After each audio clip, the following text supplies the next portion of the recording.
Ito na yung sinasabi ko tungkol sa mga sasakyan. Either bumili ka ng 80,000 up or 40,000 below. Kasi in between, ito na ang mga papagawa nyo. Suma total, gagastos tayo ng mga 50 to 60,000 pesos. At dahil tapos na ang warranty ng sasakyan ko, yes, sa labas na ako nagpapagawa. Pero syempre, sa mga trusted pa din. At para sa Everest, ang pinakamalapit sa Bulacan na pinagkakatiwalaan ko, syempre, SBT Garage. Dito kasi, talagang Ford ang specialty nila. At knowing natakbuhan din to ng Everest Club of the Philippines, syempre, dito na rin tayo. At ito ang mga papagawa natin. Everything about timing belt, kasama na dyan yung mga cover, belt, tensioner bearing, at lahat-lahat pa. Change ATF, magpapalit din tayo ng transmission fluid. At syempre, magpapa-change oil.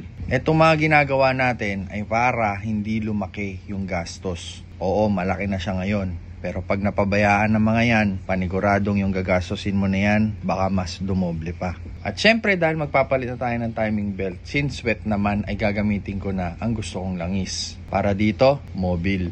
Mobil kasi yung saktong maganda tapos mura pa. At ang Mobil, mas matanda pa sa akin yan. Syempre, tiwala tayo dyan. Hindi siya masyadong kilala sa Pilipinas, kaya yan ang binibili ko dahil mura-mura pa. Yung mga gustong bumili niyan, lalagyan ko na lang ng link sa baba. Pagkatapos gawin lahat ng yan, simple PMS na lang ulit ang gagawin sa Everest. Hanggang mga 70 to 80,000 kilometers ulit. And that's it, pansit. Konti na lang, magsi 6 digits na ang milyahe ng Everest namin. Kayo, gaano kataas na milyahe ng Everest nyo?